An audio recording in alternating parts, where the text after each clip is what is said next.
Can you talk about the different clusters of narcissism? Oh boy, we would be here all day. I mean, again, if you watch any social media, I think they're probably up to like 20 of them now. I'm exaggerating a little bit, but in Right. my mind, if we just sort of level them out, I Mhm. would just look at it as on a continuum of like the more vulnerable, needy, clingy type. These are the people who may still live at home Mhm. or, like with their parents, they live in the basement even though they're adults and they're not really financially independent.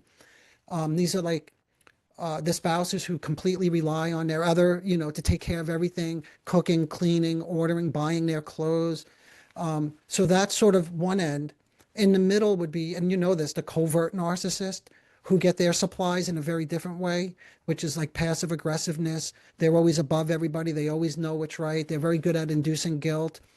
And then all the way on the other end, closer to psychopathy is the malignant narcissist, which they don't come into, and that might be to your point earlier, Deborah. You don't see them as frequently in treatment, right? Because these are people who have more of the antisocial personality traits. That's more of the aggressiveness and destructiveness that I alluded to before.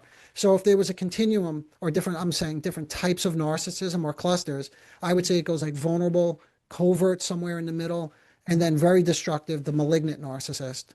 Okay, that's a good, Yeah. differentiation. And Does then it line up with like, I'm just curious, like how you think about it? Does it sound like it's in line at all, or does it sound familiar? it does, I kind of always like to categorize things in very basic Hmm. terms and then sort them out through there. So Oh, I okay. always kind of look at like what you're saying, two ends of the spectrum.